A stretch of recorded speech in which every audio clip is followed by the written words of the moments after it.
Bonjour à tous et bienvenue. J'espère que vous m'entendez bien. Il est 18 heures. Nous sommes en ligne pour le webinar Comment réconcilier croissance et impact. Alors je me présente rapidement. Pour ma part, je suis Mathieu Cheminal. Je suis consultant pour Impact France et je vais avoir le plaisir ce soir d'animer ce débat, ce webinar sur l'impact score. Alors, pourquoi on a choisi ce webinar avant de vous présenter nos intervenants? On l'a choisi puisque vous le savez, pour atténuer les impacts socio-écologiques négatifs de l'économie, souvent il y a deux moyens. Il y a les lois et les règlements, mais voilà, nous on pense que la loi pour l'instant n'est pas à la hauteur, n'est pas capable d'imposer une économie écologique, sociale et éthique à la hauteur des défis qui sont les nôtres, des défis environnementaux et sociétaux. Donc on veut afficher une vraie démarche volontaire des entreprises. Donc on parle d'impact, d'économie à impact. L'économie à impact, on en entend beaucoup parler en ce moment, c'est un petit peu un mot fourre-tout, on n'est pas loin parfois du greenwashing, du social washing, donc on a pour ça évidemment des scores, des labels qui garantissent un signe de qualité.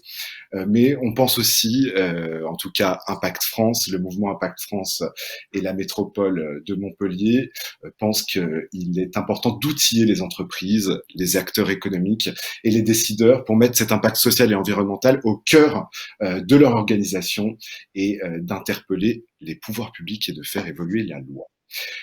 Donc, évidemment, je remercie la métropole de Montpellier, Montpellier Méditerranée Métropole, avec qui nous co-organisons ce webinaire aujourd'hui, et tous nos partenaires qui ont été des relais, nos partenaires médias, nos partenaires réseaux qui sont affichés en dessous de mon visage, la région Occitanie, Palo Haïti, le CJD, Centre des jeunes dirigeants, le Galion, So Good, Spark News, Make Sense, Change Now et Madines. Vous pouvez évidemment réagir toute la soirée avec le hashtag qui est écrit au-dessus de ma tête, débat impact, sur les réseaux sociaux, et vous écrivez vos questions sur Zoom, non pas dans le Q&A, mais bien dans le chat que nous prendrons au fil des discussions. Il est maintenant temps pour moi de vous présenter nos intervenants. Nous avons donc Indemad, qui est vice-présidente déléguée au développement économique et numérique de la métropole de Montpellier. Bonjour Inde. Bonjour. Bonjour. Nous avons Caroline Néron, qui est déléguée générale du mouvement Impact France. Bonjour Caroline. Bonjour. Nous avons Ronan Lafrogne. Ronan, vous êtes directeur qualité RSE chez Biocop. Oui, bonsoir. Bonjour à vous. Nous avons également avec nous Sylvain Maillard, un entrepreneur de l'Hérault qui est dirigeant de Signa. Bonjour. Et Dorothée Broways. Dorothée, vous êtes présidente de Tech for Life. Bonjour et bienvenue. Bonsoir à tous. Bonsoir. Alors, on va commencer cette soirée avec un petit mot d'accueil de notre partenaire principal, la métropole donc, de Montpellier, c'est Indemad. Inde, je vais donc... alors, je précise juste qu'au-delà d'être délégué au développement économique et numérique de la métropole de Montpellier, vous avez cofondé il y a quelques années une entreprise sociale qui s'appelle Faciligo. Vous connaissez d'ailleurs très bien Impact France puisque vous y étiez adhérente. Donc l'entrepreneuriat social, vous connaissez depuis un petit moment. Est-ce que vous pouvez nous dire, Inde, comment la métropole elle fait pour se saisir justement des enjeux de transformation sociale et écologique pour favoriser une économie à impact sur son territoire? Bien, bonjour à tous. Merci tout d'abord pour cette invitation, l'organisation de cet événement pour parler d'un sujet qui me tient beaucoup à cœur. En effet, à travers l'entreprise Faciligo, mon ambition est vraiment de favoriser des solutions à impact. Et aujourd'hui, au sein de la métropole, j'ai aussi à cœur de mener encore plus, davantage aujourd'hui avec la crise sanitaire, ces actions. On voit à travers la crise sanitaire de nombreuses limites de notre système économique et la nécessité donc de favoriser et d'accélérer la transition de notre territoire vers une économie plus résiliente, durable et plus responsable. De soutenir aussi l'émergence d'entreprises sociales et d'encourager les activités locales qui allient croissance et impact. Donc notre volonté, elle est simple, elle est de construire une économie donc à impact positif, avec des entreprises qui sont pleinement partie prenante pour relever ce défi collectif. Et il s'agit donc pour notre collectivité de créer des conditions favorables qui vont venir les appuyer et les conforter dans leur transition, parce que nous sommes convaincus que les entreprises de demain seront celles qui auront su opérer ce changement. Donc notre rôle, il est multiple. En premier lieu, il s'agit de sensibiliser, de convaincre l'ensemble des acteurs économiques qu'ils sont tous concernés par ce défi de transition économique. Et c'est l'objectif de cette webconférence aujourd'hui aussi, par exemple, pour que notre territoire soit vraiment le moteur de synergies porteuses de solutions. Et il est bien évidemment de notre intérêt de casser les préjugés, de décloisonner les différents mondes économiques, notamment l'ESS, l'entrepreneuriat social, la RSE, les entreprises à mission, etc., qui peuvent aujourd'hui valoriser ou permettre des valeurs de justice économique et sociale en les partageant avec des entreprises, je dirais, plus classiques.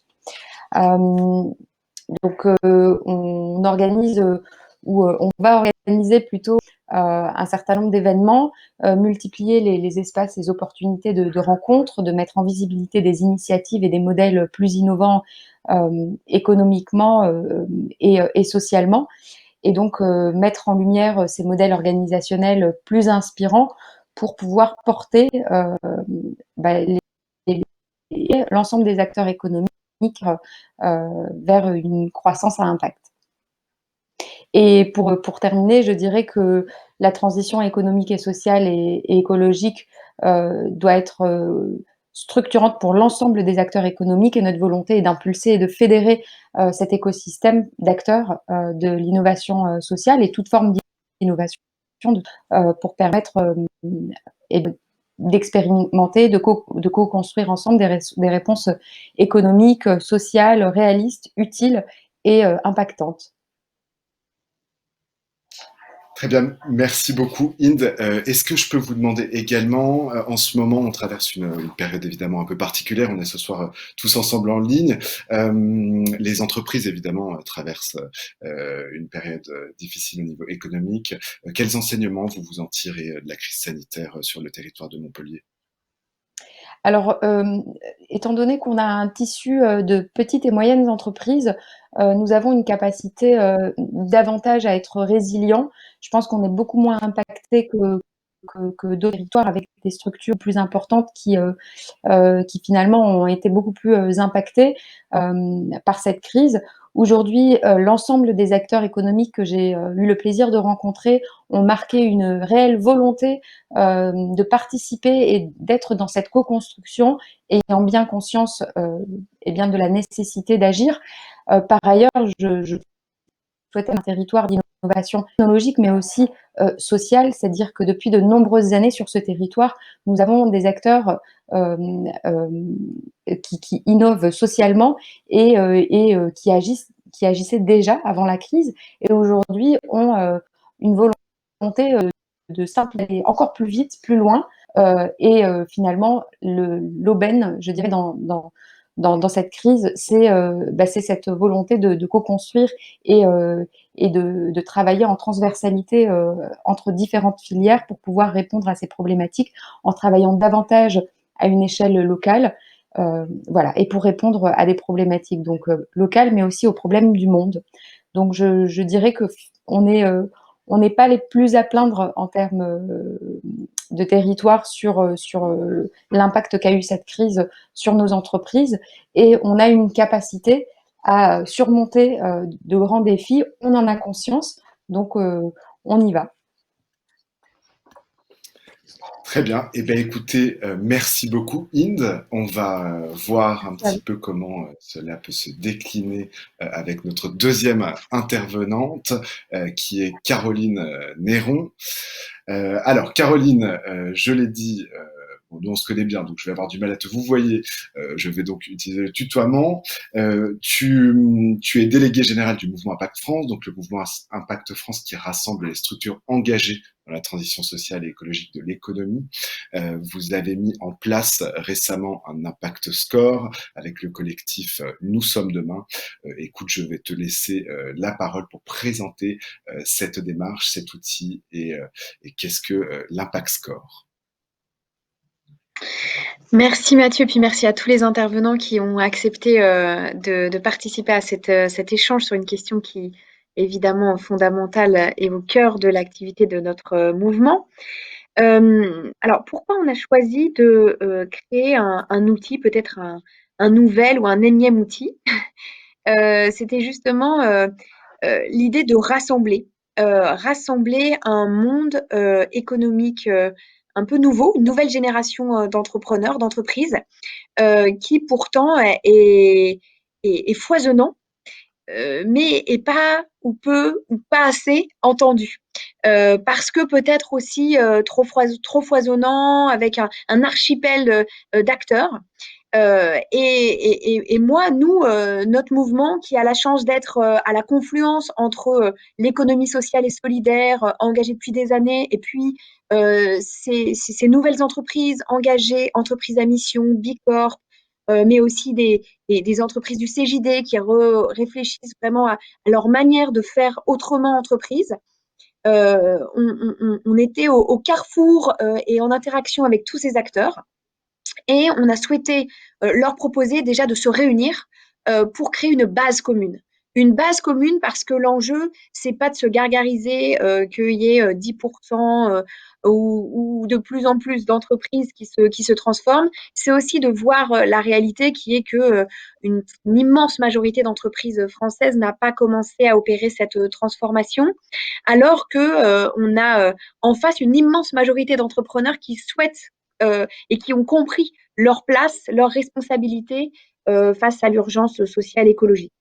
Et donc l'idée, c'était d'arrêter de parler les uns à côté des autres et d'essayer de construire cette base commune, cette vision commune de l'entreprise engagée dans la transition sociale et écologique. Et donc c'est pour ça qu'on a choisi en travaillant ensemble, de positionner ce qui nous paraissait les indicateurs les plus importants, les engagements les plus importants, les plus structurants, qui caractérisaient un chemin pour intégrer son impact social écologique au cœur de son modèle et pas seulement à la périphérie de son modèle, pour permettre à toute entreprise qui souhaite se transformer, toute entreprise qui souhaite engager une démarche de transformation profonde et pas seulement marginale, de voir quels étaient les enjeux, les actions structurantes qu'elle devait mettre en place. Alors, l'idée, c'est pas de dire il y a les super qui vont tout faire très bien, et puis il y a tous ceux qui sont à la traîne. Il y a plutôt l'idée, justement, de montrer que il y a un chemin dans lequel il y a des entreprises qui sont plus ou moins avancées, mais personne n'est parfait. Mais par contre, de faire comprendre qu'aujourd'hui, intégrer son impact au cœur de son modèle, c'est parler de 4 sujets: l'impact social, l'impact écologique, le partage de la valeur et le partage du pouvoir. Parce que c'est sur ces 4 volets que si on agit ensemble, on peut engager une transformation durable. Et du coup, c'est comme ça qu'on a construit ce référentiel global, homogène, pour toutes les entreprises à partir, en gros, de 50 salariés, pour permettre d'avoir un référentiel commun qui n'existe pas du tout aujourd'hui, parce qu'on peut avoir des très bons labels RSE, des très bons scores, et des formules qui sont sur mesure pour accompagner des entreprises qui sont dans ces dynamiques, mais aujourd'hui, pas de référentiel commun qui permette non seulement aux entreprises, comme je vous le disais, de s'y retrouver, mais aussi aux salariés, aux consommateurs, de pouvoir comprendre ce que font les différentes entreprises, et du coup, de positionner leur acte d'achat, leur engagement en tant que salarié, par exemple. et puis qui permettent aussi aux décideurs politiques et économiques de faire des choix. Parce que la diversité des référentiels empêche aussi une certaine clarté. Et aujourd'hui, on voit qu'il y a très peu ou vraiment pas assez de mesures incitatives pour se transformer. Déjà, très très peu d'aides pas spécifiques pour les entreprises qui sont les plus engagées, les entreprises à impact social et écologique, mais également peu d'accompagnement à l'accélération de ces transformations pour les entreprises existantes. Et donc, du coup, c'est pour ça qu'on a souhaité, avec ce référentiel, pouvoir offrir aux décideurs une base pour faire leur choix, l'intégrer à la commande publique, l'intégrer aussi possiblement au choix d'investissement que la puissance publique régionale, métropolitaine ou nationale peut faire. Et enfin, l'enjeu pour nous, c'était d'accélérer cette transformation en passant un stade, c'est-à-dire après la RSE qui a été un premier stade d'engagement d'entreprise, de plus en plus nombreuses, mais quand même aujourd'hui toujours pas majoritaire, d'avoir une possibilité de clarifier les choses pour encourager un nombre beaucoup plus important d'entreprises à faire ces choix. Donc, et dans un esprit, alors qu'on sait qu'il y a beaucoup d'entreprises qui vont s'y mettre pour plein de raisons différentes, pour des enjeux de responsabilité citoyenne, mais aussi pour des enjeux de business à moyen terme, parce que les entreprises sentent que c'est un enjeu pour elles aussi de moyen terme de s'engager dans ces dynamiques.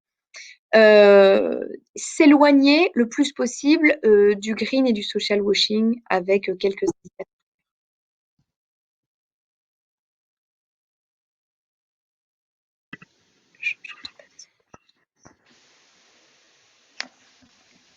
Alors, je crois qu'on a perdu Mathieu.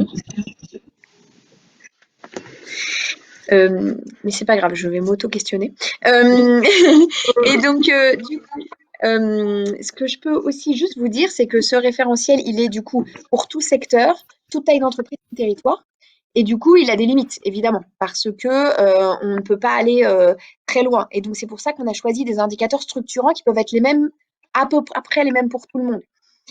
Sur les enjeux de transparence, les échelles de rémunération, sur les enjeux d'intégration de différentes parties prenantes à la gouvernance, sur des enjeux de la part du mécénat ou de la part des fournisseurs labellisés.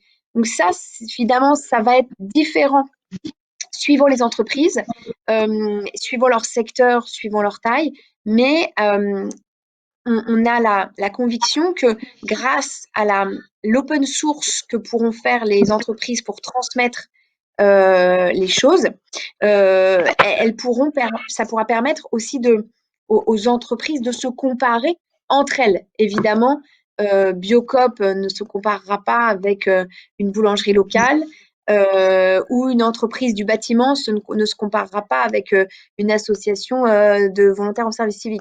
Mais l'enjeu, c'est d'avoir un référentiel homogène pour que tout le monde comprenne ce qui est important dans les enjeux de transformation et en même temps d'avoir un référentiel transparent pour que les entreprises puissent se comparer entre elles. Et pour finir, nous, notre enjeu derrière ça, c'est aussi de lancer une dynamique pour créer un index impact social et écologique qui soit obligatoire pour toutes les entreprises françaises, à l'image de ce qu'est aujourd'hui l'index égalité femmes-hommes. Un index qui est obligatoire pour toute entreprise de plus de 50 salariés, qui permet de clarifier 5 indicateurs et d'avoir une note en fait sur 100 qui est homogène. Et donc l'enjeu pour chaque entreprise, c'est d'arriver au minimum à 75 sur 100. Et si elle n'arrive pas à cette note minimale, elle peut être passible d'un malus fiscal. Et donc l'idée, c'est qu'à partir de ce score, aussi encourager la création d'un index impact social et écologique qui pourrait être rendu obligatoire pour toutes les entreprises permettant de clarifier voilà, leurs différents engagements et de les accompagner dans une dynamique de progression. Donc nous, plutôt qu'un malus fiscal, on préfère un bonus fiscal pour celles qui font bien. On trouverait ça plus intéressant comme dynamique. Mais l'enjeu, effectivement, c'est de pouvoir, grâce à ce référentiel déjà validé par une trentaine de réseaux d'entreprises, de pouvoir intégrer vraiment une nouvelle ère dans la politique publique d'accélération, d'accompagnement, d'accélération de l'engagement social et écologique des entreprises. Merci Caroline. Alors, je suis bien resté avec vous. Apparemment, je vous ai perdu pendant une petite seconde, mais j'ai bien tout entendu. Donc, merci pour cette présentation. Tu nous as parlé d'un éventuel index de transformation sociale et écologique. On a une petite question du public pour toi. Pour l'instant, est-ce que ce n'est disponible que pour les entreprises de plus de 50 salariés? Ah, alors effectivement, c'est une base qui correspond plutôt à cette typologie d'entreprise. Mais effectivement, dès maintenant et vu la demande qui monte, on est en train de créer un impact score pour les TPE. Et petites PME. Donc ça, on est en train de le mettre en place et l'idée, c'est de le présenter aux prochaines universités d'été. Et donc, c'est ce qu'on est en train aussi de construire avec les adhérents du mouvement Impact France. Et puis, deuxièmement, on travaille aussi à des premières déclinaisons sectorielles. Parce que, évidemment, c'est une base, mais ça sera intéressant de pouvoir en plus y adjoindre des déclinaisons sectorielles. Donc là, on travaille à un Tech for Good score, donc un score spécifique pour les acteurs de la tech. Et par ailleurs, voilà, il y a en germe un score possible sur la bio, un score possible sur le textile. Bon, voilà. Donc l'idée, c'est donc de lancer cette dynamique de référentiel homogène avec une base qui pourrait être commune, et puis après des déclinaisons sectorielles pour aller plus loin. Et puis effectivement de l'aménager pour les plus petites entreprises, même si effectivement voilà, c'est plus compliqué en fait parce que sur les taux de salariés issus de la diversité, le nombre de salariés en insertion, la place de la formation, le nombre de parties prenantes dans les instances de gouvernance. Effectivement, quand on est dans des entreprises de 2-3 salariés, il faut quand même revoir complètement les indicateurs, mais c'est ce qu'on a commencé à faire comme travail et qui sera finalisé d'ici la fin de l'année scolaire. D'accord, Caroline, super, merci pour ta réponse. Moi, je voulais te demander aussi, vu qu'on a eu le discours de Inde avant, comment les collectivités territoriales, les institutions publiques, elles peuvent se saisir de cet impact score. Alors, très simplement, en fait, vraiment, on a utilisé aussi cet impact score pour ça. Et c'est pour ça qu'il n'y a pas 800 indicateurs hyper spécialisés, hyper sectorisés.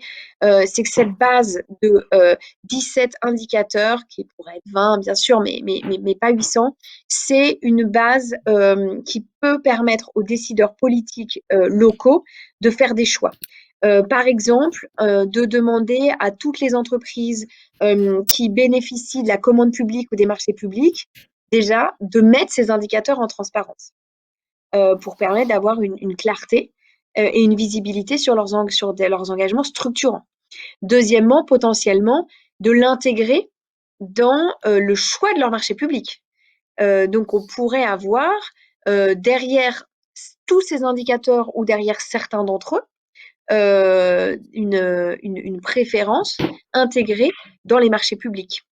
Ça peut être, voilà, s'il y a une note minimum sur l'impact score, avoir du coup un malus dans la réponse pour le marché public. Donc, et après, comme je le disais, sur l'investissement. On sait que les collectivités territoriales, je pense à la région ou alors à l'État, mais je sais aussi les métropoles peuvent avoir des poches d'investissement dans les entreprises. Et la question qui se pose sur ces investissements publics, c'est qu'est-ce qu'on regarde, qu'est-ce qu'on suit après qui fait le succès ou l'insuccès de ces investissements. Ben, nous, ce qu'on propose, c'est que tous les investissements publics soient conditionnés au suivi de l'impact score avec autant d'importance que le suivi de la performance économique, pour aussi accompagner la puissance publique et notamment dans son rôle d'investisseur qui n'est pas neutre, à préparer les entreprises aussi à leur avenir et évidemment à l'avenir du territoire. On a également une petite question, enfin une question qui revient, donc on va prendre pourquoi un outil différent de celui de Bicorp? Y a-t-il des liens avec l'outil de France Active ou des liens avec l'outil de l'UDES? Alors, c'est vraiment un outil, justement, on n'a pas voulu faire un nouvel outil au-dessus des outils. En fait, c'est vraiment l'impact score a été créé avec tous ces réseaux, donc avec Bicorp, avec l'UDES, avec France Active. Enfin, il a été créé avec les réseaux en faisant un benchmark de ce qui existait déjà. L'enjeu, c'est que ça soit une base commune qui permette d'abord à l'ensemble des entreprises qui sont très loin de connaître tous ces labels, d'avoir un premier chemin d'engagement et une première compréhension de ce que c'est que d'intégrer son impact social et écologique au cœur de son modèle. Et effectivement, Bicorp, c'est une démarche de labellisation hyper intéressante, extrêmement poussée, qui aujourd'hui est adoptée par des entreprises plutôt mûres sur ce sujet. Et donc l'idée, et qu'on a vraiment eu aussi avec eux, c'est d'avoir un premier pas, une première base commune, qui est aussi, comme je vous le disais, une base pour des décideurs politiques et économiques, donc une base aussi de plaidoyer commun. Donc on porte ensemble avec Bicorp, avec le CJD, avec l'UDES, avec tous ces acteurs, ces propositions d'intégrer, de moduler les aides, les soutiens suivant les engagements des entreprises contenus dans l'impact score. Parce que ça serait plus compliqué de dire aujourd'hui, on demande à la puissance publique de moduler son soutien suivant Bicorp, qui aujourd'hui ne concerne qu'une partie restreinte des entreprises les plus engagées de France, quoi, et qui n'a pas cette logique englobante. Donc c'était vraiment cette base commune, encore une fois, qui nous rassemble, mais qui n'empêche pas que pour aller plus loin, il faut aller chercher des labels encore plus exigeants, encore plus intéressants, encore plus avancés sur les secteurs, sur les territoires, et Bicorp en fait évidemment partie. Eh bien, merci beaucoup, Caroline. Du coup, un beau travail d'équipe du collectif Nous sommes demain. Je te remercie. On va maintenant passer à la suite. On va prendre Sylvain Maillard qui est avec nous. Sylvain, donc vous, je l'ai dit au début, vous dirigez l'entreprise Signia que vous avez rachetée en 2015. Cette entreprise, elle est spécialisée dans l'impression d'étiquettes adhésives, de décoration et de communication, et également leader européenne de fabrication de doming. Bonjour. Donc Sylvain, bonjour. Tout à fait. Bonjour. Est-ce que vous pouvez nous dire, ma première question pour vous, c'était, vous vous êtes fait accompagner par le CJD, qui est notre partenaire réseau ce soir, qui nous a mis en relation dans cette aventure entrepreneuriale. Est-ce que vous pouvez nous en toucher quelques mots, s'il vous plaît? Bien sûr, donc effectivement, donc moi je suis imprimeur, je suis industriel, imprimeur d'étiquettes adhésives. J'ai 2 sociétés, Signia et Covering Care, et je suis membre du CJD. Donc je voudrais vous dire 4 mots sur le CJD pour commencer. Le CJD, donc c'est un groupement de dirigeants, une association. Notre conviction, c'est l'économie au service de l'homme. Nos valeurs, c'est la loyauté, la dignité humaine, la responsabilité et la solidarité. Et les 5 piliers du CJD, c'est réfléchir, se former, expérimenter, s'engager et développer. Voilà, c'était pour vous expliquer ce qu'est le CJD. Les bases du CJD, on est 6000 dans le monde, dans 18 pays différents et 4500 en France à peu près, avec 118 sections. Et aujourd'hui, je représente la section de Montpellier. qui est une des plus grosses sections de France. Le CJD, tout simplement, j'ai repris l'entreprise en 2014 et j'ai découvert le CJD un an après. Ça m'a permis en fait de traduire mes valeurs dans mon métier d'entrepreneur. Au CJD, on réalise des commissions de travail, par exemple, et j'ai réalisé une commission avec 8 autres entrepreneurs pendant 2 ans qui s'appelle START. Et j'ai découvert au CJD le livret du dirigeant responsable. Le livret du dirigeant responsable, c'est tout simplement 10 chapitres avec 10 questions où on fait son évaluation comme une boussole au départ, dans un premier temps. Et en fait, c'est à ce moment-là que j'ai découvert au CJD la performance globale. La performance globale, c'est quoi? C'est développer son entreprise autour de 4 axes: social, sociétal, environnemental, économique.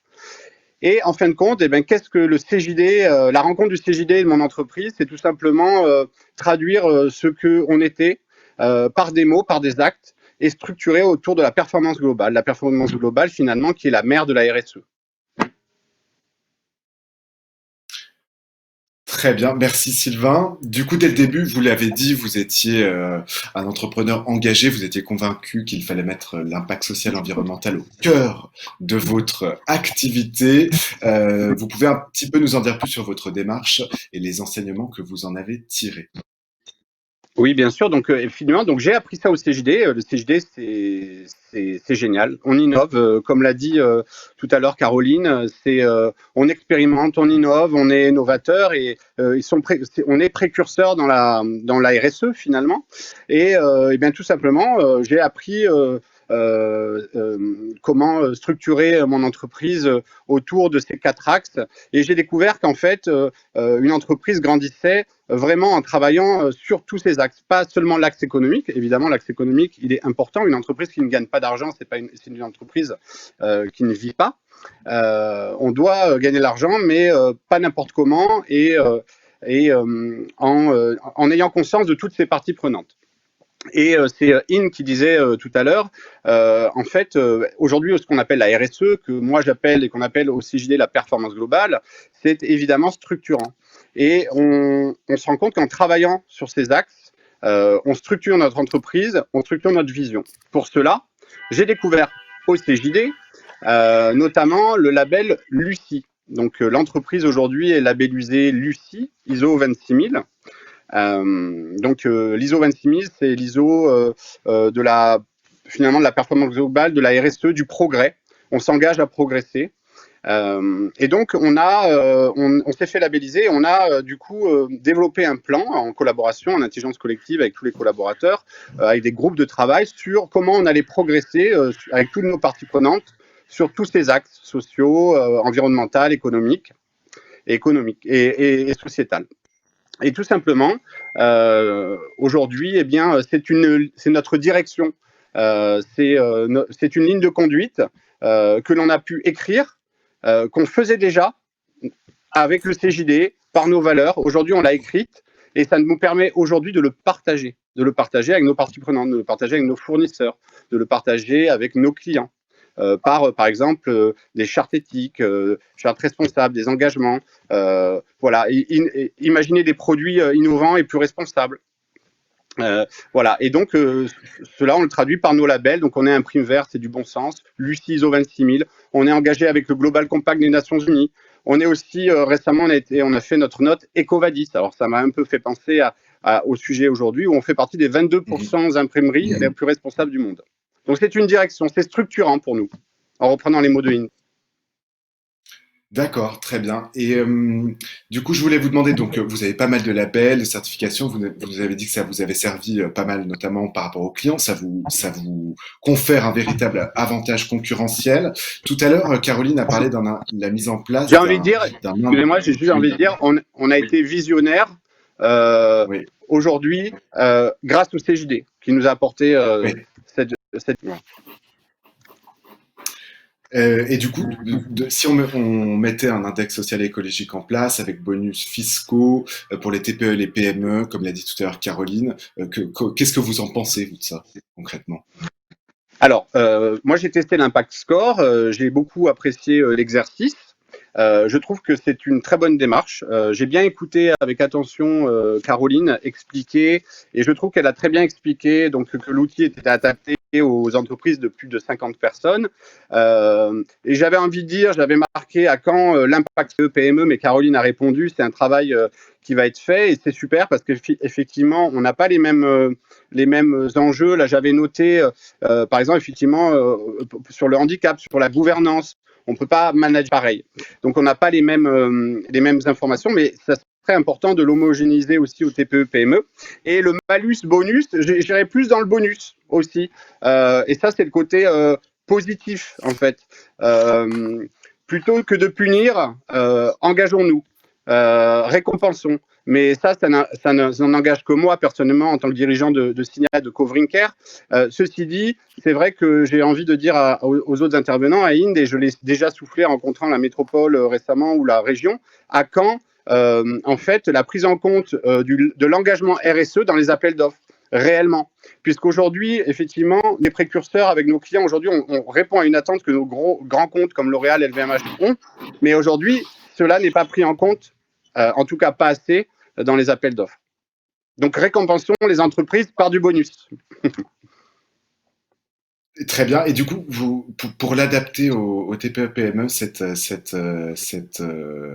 pas index, outil, Impact Score, est-ce que vous avez une ou deux idées d'amélioration?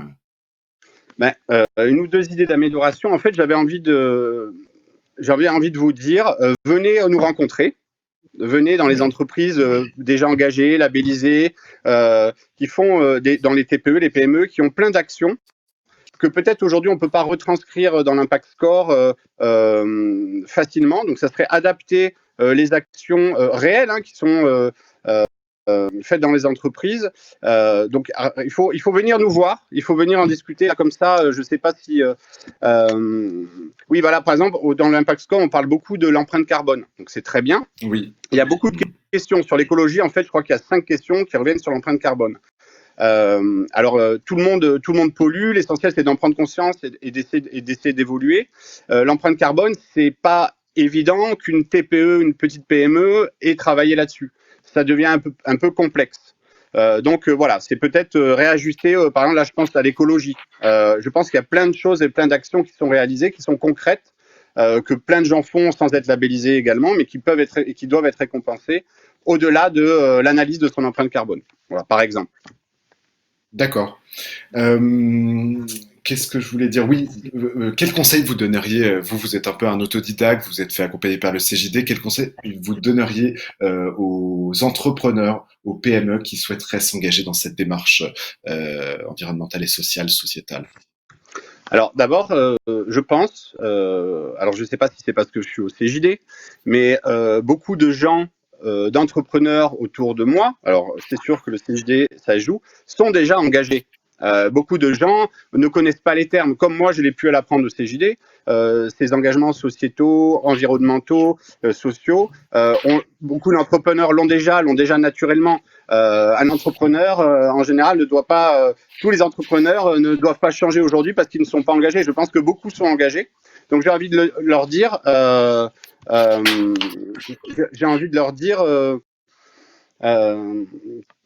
que oui, je les encourage à aller vers les labels, que c'est pas si compliqué que ça. Pourquoi? Parce qu'ils le font déjà. En fait, ils le font déjà. Beaucoup le font déjà. Et donc, je les encourage à demander un label. Et donc, du coup, je peux valoriser cette idée, enfin, le concept de l'impact score. Adaptons-le au TPE, PME et proposons-le à tous ces entrepreneurs. Et on verra que beaucoup d'entrepreneurs, j'ai envie de dire, ça c'est peut-être ma vision par rapport aux gens, sont déjà engagés. Être entrepreneur, déjà, c'est être engagé au niveau sociétal et social. Ben, merci beaucoup, Sylvain. Donc allez-y. On vous souhaite beaucoup de succès pour la suite et merci beaucoup pour votre témoignage. Alors, on a une petite question qui vient sur l'Impact Score à laquelle je vais me permettre de répondre. La RSE ne mentionne pas le partage de la valeur et du pouvoir. Que pensez-vous de ces variables? Alors effectivement, ces variables, elles sont dans l'Impact Score. Le partage du pouvoir et le partage de la valeur sont 2 des 4 piliers de l'Impact Score. On va donc passer maintenant à Renan Lafrogne, qui est directeur RSE, qualité pardon, et RSE de Biocoop. Donc Biocoop, tout le monde connaît, le premier réseau de magasins bio en France à proposer des produits bio locaux et de saison issus du commerce équitable. Alors Renan, on vous a retrouvé, tout va bien. Ouais. Alors vous aussi, déjà merci d'être avec nous et merci d'avoir accepté de tester, enfin en tout cas de regarder cette. Alors hop, juste j'entends le son. Caroline, peux-tu couper ton micro ou en régie peut-on couper le micro de Caroline s'il vous plaît? Super. Alors, Renan, donc on vous remercie, je disais, d'avoir regardé notre référentiel Impact Score. Vous avez pris le temps de le consulter. Vous le savez, cet outil actuellement, il est adapté aux entreprises normalement de plus de 50 salariés comme la vôtre. Qu'est-ce que vous pensez de sa philosophie globale? Et est-ce que cet outil peut vous aider à progresser dans votre démarche? Merci, et puis merci de m'avoir invité et je m'excuse par ailleurs puisqu'effectivement j'ai un petit problème avec mon ordinateur, donc je suis sur mon téléphone, donc ça bouge un peu, je m'en excuse par avance. Donc moi je trouve que c'est très intéressant cet Impact Score et puis j'allais dire pour rebondir à la question qui vient d'être posée tout à l'heure, ce qui en tout cas m'a paru être intéressant et assez novateur finalement, c'est à la fois d'avoir un indicateur qui malgré tout pose une échelle et chiffrée, et puis aussi effectivement qui est novateur sur à la fois la gouvernance, le partage du pouvoir, hein, ce qui était évoqué tout à l'heure, et le partage aussi de la valeur. Ce sont deux éléments qui me paraissent intéressants. Et pour l'anecdote, c'est vrai que moi, ce que je trouvais ça intéressant, c'est qu'il y a 17 critères comme les 17 ODD de l'ONU, hein, les objectifs développement durable de l'ONU. Donc en tout cas, je trouvais ça un beau clin d'œil. Voilà. Merci beaucoup, Renan. Du coup, évidemment, vous le savez, cet outil, on a présenté la version 1 aux universités d'été en août, donc il n'est pas parfait, hein, il mérite des améliorations. Vous avez consulté le référentiel, donc vous nous avez fait vos retours. Quelles améliorations vous apporteriez dans la globalité déjà, avant de rentrer un petit peu plus dans les indicateurs? Alors, j'ai pas prétention ça n'est que mon regard, hein, donc Oui, faut le mais prendre à qui sa est très juste mesure, important hein. pour nous, puisque c'est un outil qu'on construit ensemble. Exactement. Et je pense que pour rejoindre ce que disait Sylvain aussi, ce qui est intéressant, c'est que ça puisse s'asseoir aussi sur des réalités terrain, des bonnes pratiques terrain, et peut-être aujourd'hui, en tout cas l'indicateur tel qu'il existe aujourd'hui, il pourrait s'enrichir de ces éléments-là à titre d'illustration, je pense. Il y a un point aussi, puisque la RSE, c'est de l'économie, du social et de l'environnement. On voit bien sur cet impact score la partie sociale et la partie environnementale. Il n'y a rien sur la partie économique. Moi, je pense que ça pourrait aussi s'intégrer, puisque effectivement, pour qu'une entreprise soit durable, il faut aussi qu'elle ait une activité économique. Donc voilà ce que j'avais à dire de façon assez macro sur les éléments, sur l'ensemble des critères, avant de peut-être de rentrer sur certains détails. Oui, tout à fait. Alors sur les indicateurs maintenant, effectivement, est-ce que vous pouvez nous faire vos retours? Oui. Je les ai pas sous les yeux, évidemment, mais Oui. Non, mais il y a pas de souci. Alors, moi, j'ai trouvé très intéressant. Il y a un indicateur qui est sur les postes fragiles et l'inclusion, c'est le 3, avec d'ambitions qui sont ensemble. Moi, je trouvais ça. Alors, excusez-moi. Vous m'entendez? Donc, on vous a voilà. récupéré, tout va bien. Voilà, pardon. Donc, ce que je trouve intéressant, c'est aussi le critère 4 sur les salariés vivant dans des quartiers prioritaires. Alors, il y a une échelle en fait qui concerne les éléments autour des moyennes régionales. Or, la réalité aujourd'hui, en fait, elle est un petit peu différente puisque, comme vous savez, que les bassins d'emploi sont plutôt au niveau départemental. Décidément, je suis vraiment désolé. On va y arriver. Donc au niveau départemental, et donc c'est vrai que donc ça peut être intéressant effectivement d'avoir des éléments à ce niveau-là. Juste effectivement, je crois que c'est Sylvain qui parlait tout à l'heure, notamment sur les TPE, des éléments sur la neutralité carbone avec le scope 1, le scope 2, le scope 3, donc les impacts directs ou indirects. Donc ça, je pense qu'effectivement, ce sont des éléments importants à prendre en compte. Néanmoins, pour les entreprises, y compris les grandes entreprises, le scope 3 qui est intégré la partie amont et aval, qui est beaucoup plus compliqué. Là, il y a un objectif sur une durée qui est assez courte. Je pense qu'elle gagnerait à être plus importante. Et l'autre point on parle bien sûr souvent de neutralité carbone et d'impact climat. Ce sont des éléments qui sont importants. Néanmoins, en tout cas pour Biocop, il y a un point qui est sensible, qui est complémentaire au sujet du carbone, c'est le sujet des alternatives. Et si l'alternative, c'est le nucléaire, en tout cas pour nous, Biocop, on préfère développer des énergies ou trouver des énergies renouvelables plutôt que du carbone. Donc ça, c'est un point complémentaire que je voulais partager avec vous. Il y a un sujet qui est très intéressant sur la part des salariés en formation, parce qu'effectivement, c'est un point qui a pour objectif d'accompagner et de développer l'humain. Néanmoins, je pense qu'il faut pouvoir séparer les formations qui sont réglementaires, qu'il faut pouvoir extraire, je pense, des formations qui accompagnent véritablement la montée en compétences de l'ensemble des collaborateurs. Qu'est-ce que je m'étais noté également? Il y a un sujet sur les placements responsables. Alors évidemment, vous le savez comme moi, les placements responsables sont parfois, il y a un peu de greenwashing parfois sur des placements responsables, donc en tout cas, il y a une vigilance particulière à avoir là-dessus. Il y a aussi peut-être à prendre en compte, au-delà des placements, le type de banque auquel on peut faire affaire, notamment effectivement des banques sociales et solidaires.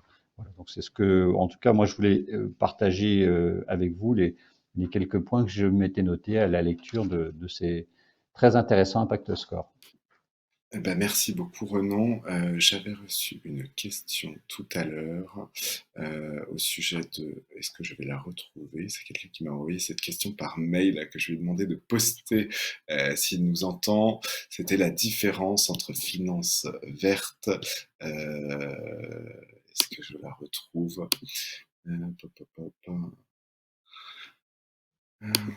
Laissez-moi me chercher. Voilà, c'est ça, exactement. La personne m'entend, elle vient de nous poser la question de la différence entre la finance verte, ISR, éco-responsable, finance verte, ISR et RSE. Voilà, c'est la question de la personne. Alors, la question est sur les différents types de placements, c'est ça? Oui, c'est ça, exactement. En tout cas, moi je vais répondre peut-être, et peut-être que en tout cas vous pourrez compléter s'il y a besoin, mais en tout cas notre perception à nous, c'est que au-delà des packaging ou des packages proposés par les banques qui sont divers et variés, ce qui est intéressant, c'est de savoir ce qu'il y a derrière. Hein, entre un intitulé sur du socialement responsable et puis est-ce que c'est vraiment socialement responsable, qu'est-ce qu'il y a derrière? Je pense que c'est en tout cas important. Et la nature des banques peut être aussi un élément important. D'accord. Oui, la question exacte, voilà, je laisse, quelle est la différence entre finance verte, investissement socialement responsable et RSE? Alors Caroline, je crois qu'elle nous a quittés. Du coup, elle ne pourra pas répondre à la question.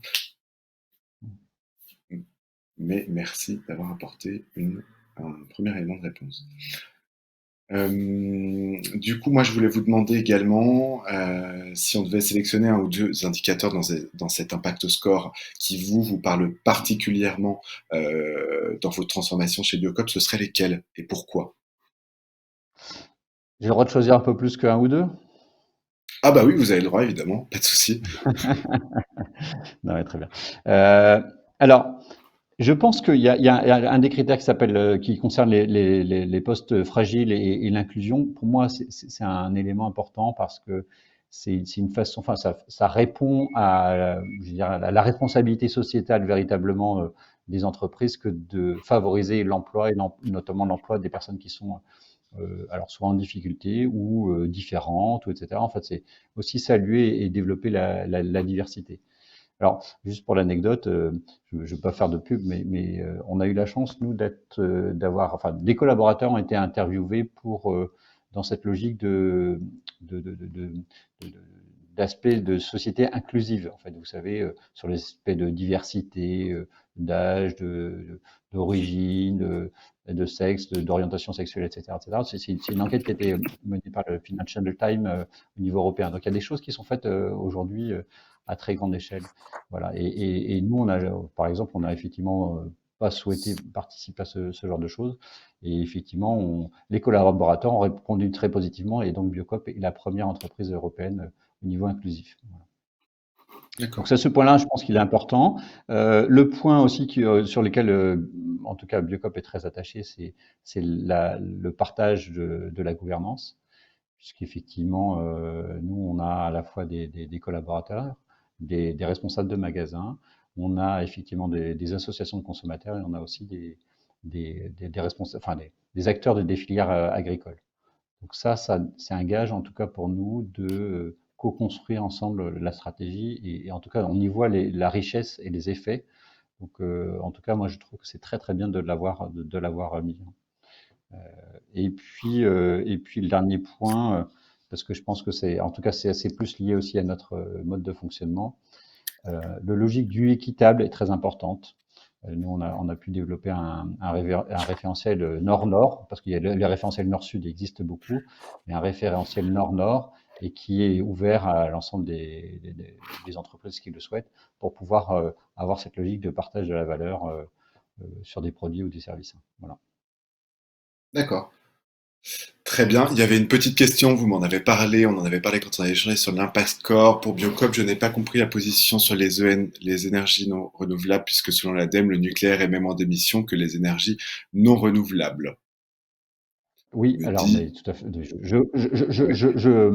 Comment dirais-je, effectivement, le nucléaire est considéré comme une énergie décarbonée, donc sans impact carbone.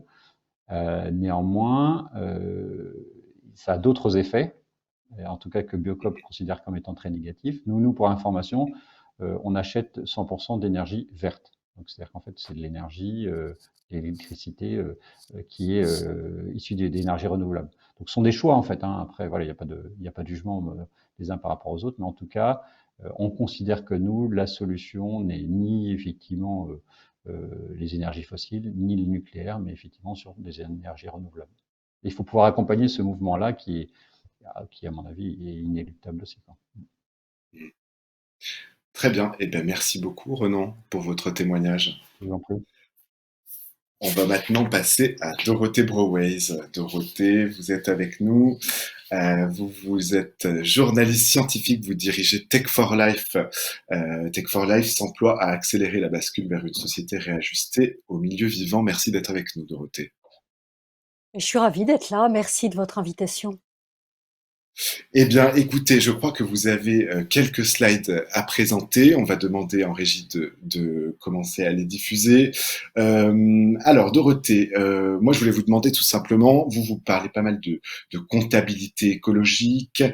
Comment on fait pour faire émerger un modèle éco-compatible global, puisque dans nos questions, je l'ai vu dans le chat, beaucoup de gens nous disent est-ce que croissance est antinomique avec impact ou pas? Écoutez, quel est votre avis là-dessus, s'il vous plaît? Oui, écoutez, ce soir, je crois que je vais porter la voix de la nature, on va dire, du vivant en tout cas, parce que c'est vraiment ce qui m'habite depuis fort longtemps, puisque je suis biologiste de formation et que je constate que ce qui va devenir vraiment notre boussole, ce sont les limites planétaires et écologiques, puisque elles ne sont pas négociables. Donc, c'est la raison d'être de Tech for Life, c'est-à-dire de catalyser la mobilisation pour que on respecte, vous voyez, ces limites qui sont visibles sur ce schéma qui montre en fait deux limites. Un plafond qui a été décrit en 2009 par Rockström, donc l'Institut Rockström et son directeur. Donc ce sont les 9 limites qui concernent le climat, je ne vais pas tous les indiquer, mais la biodiversité, l'azote, enfin voilà, ce qui permet nos conditions d'existence rien que cela. Parce que si nous sommes sur Terre et que nous avons émergé au bout de 3,8 milliards d'années d'évolution, c'est parce qu'il y a eu avant nous des bactéries qui ont rendu possible la vie respirante, si je puis dire, puisque nous utilisons l'oxygène qu'elles ont produit. Et donc, il faut donc avoir beaucoup de respect pour ces conditions de vie que nous avons, et nous voyons comment elles sont limitées, enfin qu'elles sont menacées par les pollutions, par le changement climatique.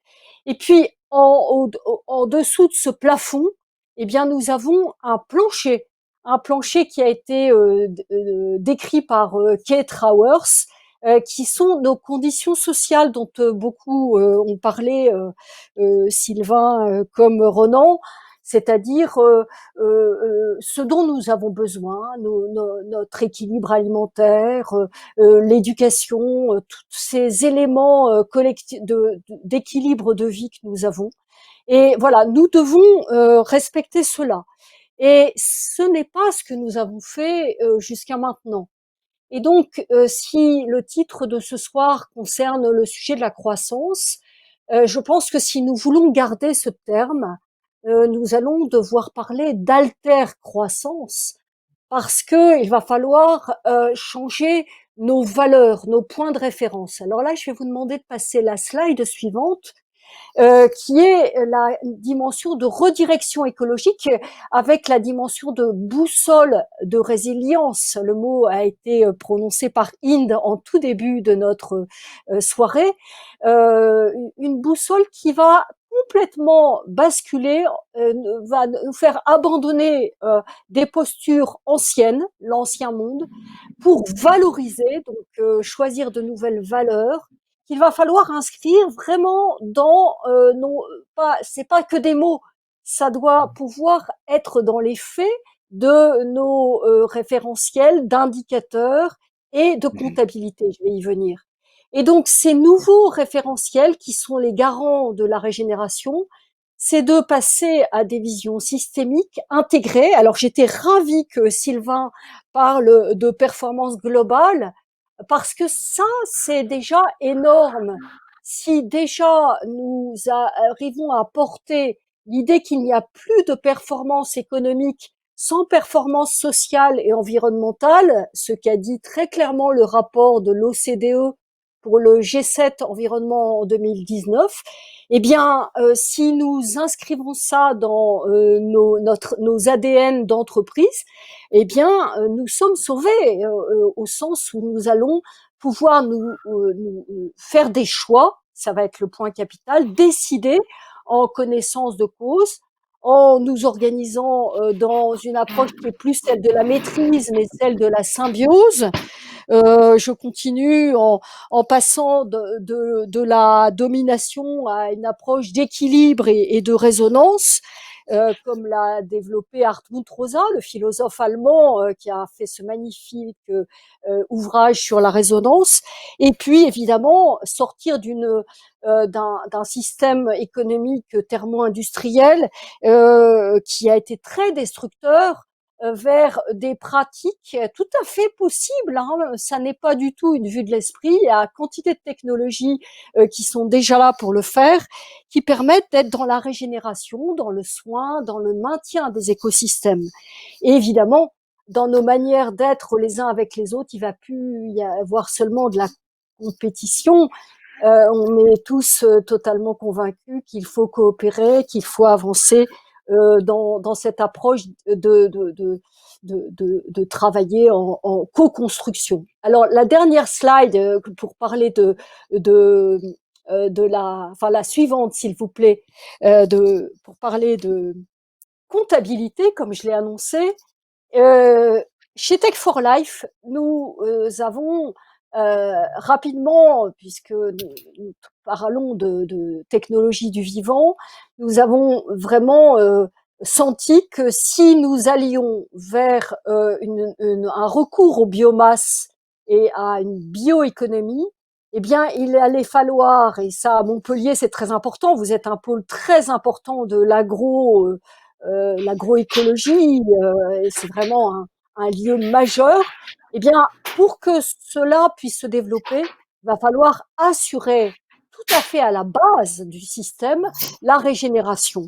Et cette régénération, elle n'est possible que si nous réencastrons nos pratiques dans la biosphère.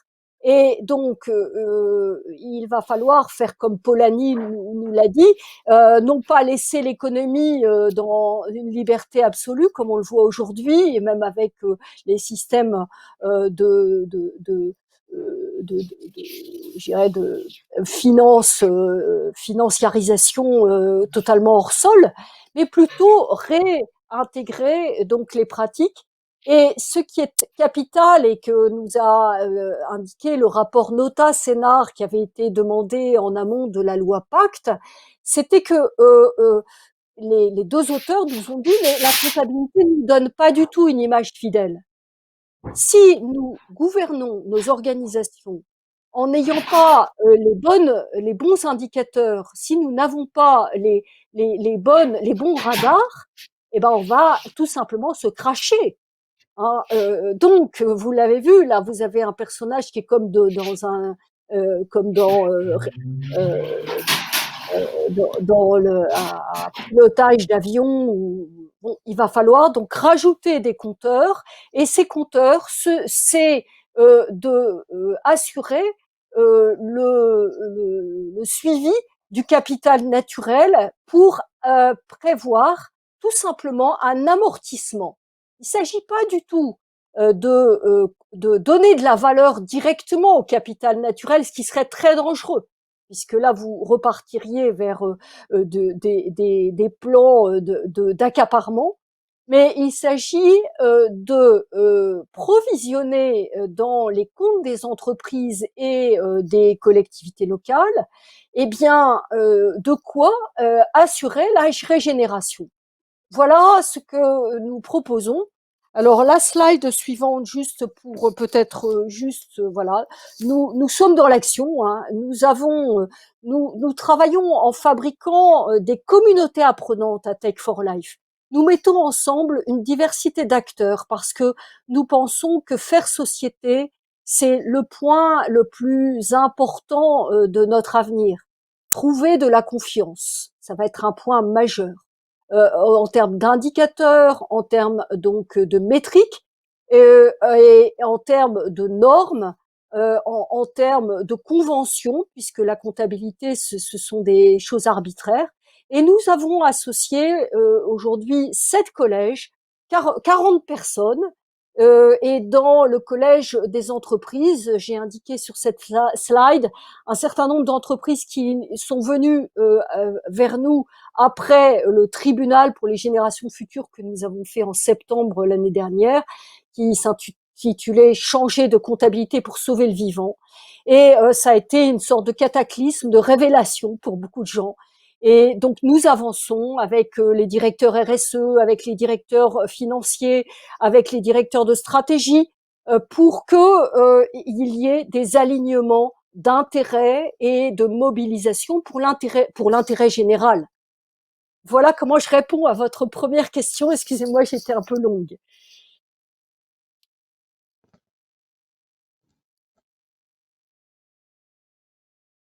Je vous entends pas. Désolé, j'avais coupé mon micro. Est-ce que vous pensez que le bras de fer entre croissance et impact il s'est intensifié? Est-ce qu'on va connaître un clivage radical? Oui, très clairement. Très clairement. Il y a ceux qui voient que nous n'avons plus le choix, que le risque pour les entreprises, pour les financiers d'ailleurs, pour les investisseurs, le risque climatique, c'est pas pour rien que Total vient d'embaucher quelqu'un pour faire sa comptabilité carbone et que toutes les boîtes sont en train de faire cela. C'est que c'est panique. Et donc c'est un peu sauf qui peut. Alors dans cette affaire-là, il y a on le joue collectif ou parce qu'on croit qu'on peut se sauver tout seul, ou on se dit non, la seule issue, puisque nous sommes interdépendants, comme le montre très bien la crise de Covid, c'est que nous devons faire cause commune. Et donc, le durcissement et qui s'accroît avec les générations qui viennent, qui sont comme Greta Thunberg, en train de d'alpaguer, d'interpeller tous les dirigeants. Vous le voyez avec la Convention citoyenne. Eh bien, c'est que ceux qui vont rester en arrière vont peut-être le grand risque, c'est la violence. Et donc, c'est pour ça qu'il faut vraiment tenir à notre cohésion territoriale, respect les uns des autres, chacun à sa vitesse, et en accompagnant ceux qui ont peut-être des charges les plus importantes, parce que c'est vrai que quand vous êtes un chimiste, c'est pas pareil que si vous êtes un producteur de fruits ou ou une entreprise comme Biocop qui est née, je dirais, dans la transition, dans le monde d'après. Et donc, il va falloir vraiment de la solidarité entre entreprises, mais ce durcissement, justement, soyons très attentifs à nous respecter et à pouvoir soutenir ceux dont on a besoin, parce que la chimie, certes, elle n'a pas bougé vite, certes, les gens des phytosanitaires n'ont pas bougé vite, mais je peux vous dire qu'on voit que leur modèle d'affaires est en train de bouger, qu'ils quittent les pesticides pour aller vers le biocontrôle, et il faut pour qu'ils puissent aller très très vite. Il faut, voilà. Alors la question des investissements est capitale. Certains ont posé le sujet justement de finances vertes, investissement socialement responsable, etc. Nous avons dans l'alliance des banques, nous discutons avec des assureurs, et effectivement, leur rôle est très important. Et le grand problème, c'est qu'ils voient bien qu'il faut changer, mais ils n'ont pas vraiment de confiance dans les nouvelles boussoles. Et c'est là que l'Impact France et le travail vraiment fait par Caroline avec ce collectif Nous sommes demain est extrêmement important pour faire le lien entre des entreprises qui ont toujours été dans la solidarité, dans l'économie sociale et solidaire, pour qu'ils puissent contaminer des entreprises qui sont d'une autre histoire, et leur transmettre euh, cet impact score qui peut s'enrichir d'un point de vue des organisations des sujets de l'écologie, s'enrichir. Et moi, j'aurais des propositions et je serais très partante pour développer de nouvelles possibilités. Je voulais, si c'est possible, montrer la 7e slide tout à la fin dans ce cadre-là, Oui, en régie, simplement pour, peut-on montrer la slide? si c'est possible. Oui, c'est possible. euh, qui est de voir comment est-ce que on peut, voilà, est-ce que on pourrait avoir une sorte de complément qui prenne en compte vraiment toutes les dimensions nécessaires à la résilience. Notre défi, c'est la résilience. Certaines collectivités, comme le Conseil général de Gironde, est en train de travailler sur un budget résilience, c'est-à-dire une provisionner pour assurer la résilience. Et la résilience, elle est permise par les différents axes que j'ai tracés là, qui sont pas exhaustifs, hein, mais qui sont un début. Évidemment, prendre soin de l'air, de l'eau, des sols, de la continuité territoriale, de la biodiversité, du climat, bien sûr, et puis des équilibres phosphore-azote, et évidemment éviter les pollutions.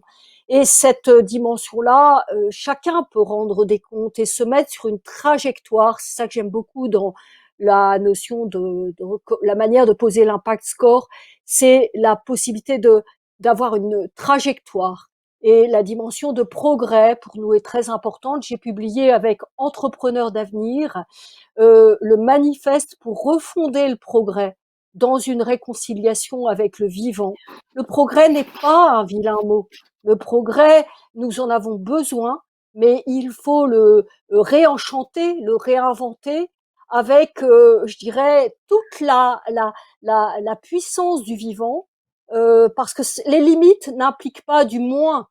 Les limites impliquent de la nouvelle inventivité et donc de la reconfiguration.